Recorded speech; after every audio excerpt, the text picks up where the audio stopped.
Es una isla, pero a la vez es mucho más.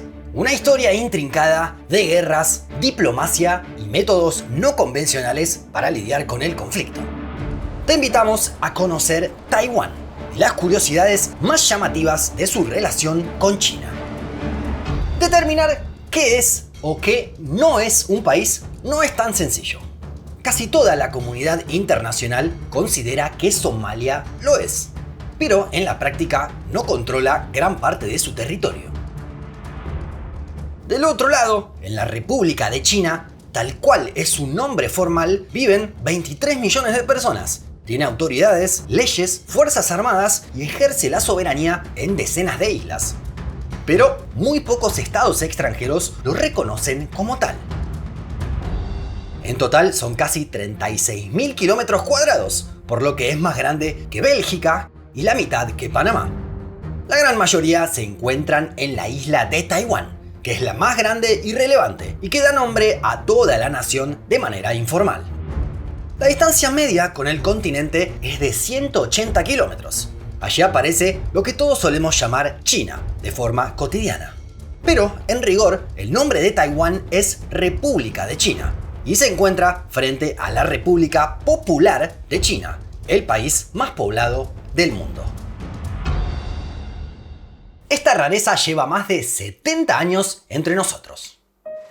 En la década de 1940, nacionalistas y comunistas se enfrentaron en una guerra civil. Mao Zedong se impuso en las armas e instauró el comunismo en el gigante asiático. Chiang Kai-shek, el nacionalista que era líder de China desde 1927, tuvo que refugiarse tras perder la guerra. Junto a varios de sus seguidores, se fue a la isla de Taiwán para reagruparse y con la esperanza de retomar el control del territorio. Pero jamás lo lograría. No solo reivindicaba toda la China continental, sino también Mongolia, ya que consideraba que históricamente era parte de la misma entidad. A partir de allí se produjeron distintos enfrentamientos entre nacionalistas y comunistas que utilizaron diferentes estrategias. Algunas fueron convencionales, como bombas que se disparaban de una y otra costa, pero otras eran más llamativas, como la llamada Guerra Sónica. En la isla de Quemoy se construyó el muro de retransmisión de Beiyang. Era una estructura de 10 metros de altura en la que se albergaban 48 altavoces que contaban con una gran potencia. Tal era la fuerza que el sonido que emitían se podía escuchar a 25 kilómetros de distancia.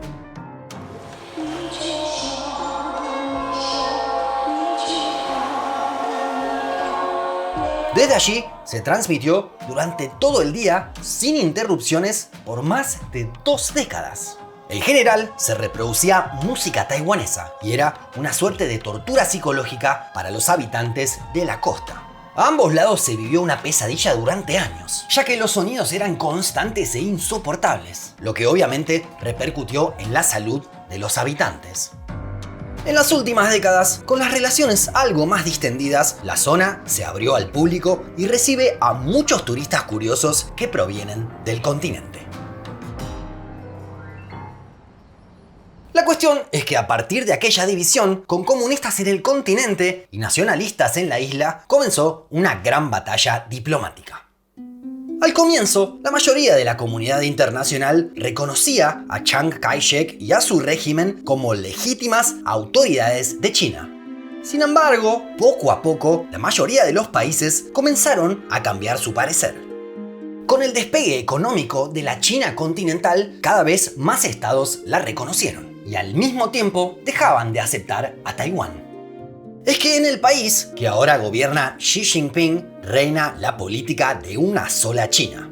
Es decir, que solo se puede reconocer a uno de los dos países. Si un estado tiene vínculos diplomáticos con Taiwán, no los tiene con la China continental y viceversa. En 1971 se produjo un cambio muy relevante. La ONU reconoció a la República Popular China, que a partir de allí pasó a ocupar un lugar permanente en el Consejo de Seguridad. Hasta ese entonces lo hacía la República de China, desde la isla de Taiwán. Lo mismo sucedió con muchos países. En la actualidad, solo estos 14 estados siguen reconociendo al gobierno que se asienta en Taipei, capital de Taiwán. 4 son latinoamericanos: Guatemala, Haití, Honduras y Paraguay. En los últimos 15 años, varios países centroamericanos cambiaron su posición. Nicaragua, El Salvador, Dominicana, Panamá y Costa Rica establecieron relaciones diplomáticas con Pekín, la China continental. Pero hay una curiosidad que no podemos dejar de lado. Es que históricamente la isla de Taiwán ha sido conocida también como Formosa. Así la denominaron los exploradores portugueses que la divisaron en el siglo XVI. Si tomamos un planisferio y nos fijamos cuál es la antípoda de Taiwán, tendremos una sorpresa. El lugar más alejado de esta isla se encuentra en este punto, en Sudamérica. Allí nos encontramos con el norte de la Argentina, justo en una provincia también llamada Formosa. ¿Coincidencia? Seguramente, pero no deja de ser llamativo. Y no solo Taiwán tiene como antípoda la provincia argentina de Formosa, sino que una parte tiene a Paraguay. Es el país más grande y poblado que reconoce a la República de China en la actualidad. Con los años se forjó un vínculo estrecho entre ambas naciones. Antes jugaba un papel importante el anticomunismo de sus dictadores, Alfredo Stroessner y Chiang Kai-shek. Pero con la llegada de la democracia a ambos lugares, esto se mantuvo. Mandatarios de uno y otro país han cruzado todo el globo para realizar visitas oficiales. Para Paraguay es una apuesta que tiene sus motivos, pero también sus costos. No puede comerciar directamente con China. Esto es una complicación, ya que es el cuarto exportador mundial de soja y octavo de carne vacuna, que son productos requeridos por el gigante asiático. Sin embargo, los productores paraguayos suelen exportar a terceros países en una suerte de triangulación para sortear la restricción del comercio directo con China. En lo que más se ha perjudicado a Paraguay es en que no dispone de créditos e inversiones del país más poblado del mundo, como ha sucedido con varios de sus vecinos. Esta política paraguaya podría cambiar en poco tiempo. En abril de 2023 habrá elecciones presidenciales. El principal candidato opositor, Efraín Alegre, prometió que si gana establecerá relaciones con la República Popular China. El oficialista, Santiago Peña, en cambio, prometió seguir por la línea actual. Taiwán pone muchos recursos y esfuerzos para fortalecer su diplomacia en todo el mundo, ya que la tensión con Pekín continúa. Si bien desde 1991 dejó oficialmente su aspiración de retomar el control del continente, sus vecinos pretenden la reunificación de hecho. En la ley de la República Popular se especifica que solo hay una China en el mundo, que Taiwán es parte de China y que el Estado nunca permitirá que las fuerzas secesionistas hagan que Taiwán se separe de China. En rigor, Taiwán nunca proclamó su independencia de manera formal, ya que esto provocaría a sus vecinos del continente. Hoy vive en esta suerte de limbo, de ser un estado que puertas adentro cumple todas sus funciones, y que además es democrático y desarrollado. Pero al mismo tiempo solo es reconocido por un puñado de países y sufre la amenaza constante de China. Xi Jinping sostuvo que la reunificación no puede quedar para las generaciones futuras, y también que no descarta el uso de la fuerza para lograrlo.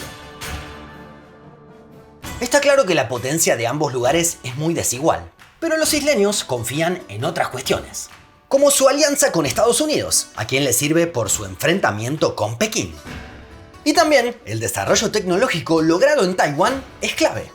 La fabricación de semiconductores de última generación ha hecho que países de todo el mundo dependan de esta isla, incluida China. Estos elementos se utilizan en computadoras, aviones, paneles solares y hasta en instrumentos médicos. Mientras, la isla busca ingresar a distintos organismos internacionales, en tanto sus vecinos lo permitan. Pero no puede utilizar el nombre Taiwán, ya que esto daría a entender que se trata de un país independiente, lo cual China rechaza. En cambio, suele aparecer como China Taipei. Así sucede en la Organización Mundial del Comercio, o en el Comité Olímpico Internacional. Sí, vemos a los taiwaneses en los Juegos Olímpicos, e incluso ganando medallas. Según tu opinión, ¿cómo seguirá el conflicto en el futuro? ¿China invadirá la isla? Déjanos tu comentario más abajo. No te olvides que podés apoyar a Un Mundo Inmenso comprando nuestro libro, convirtiéndote en miembro o dándole me gusta a este video. Nos vemos la próxima.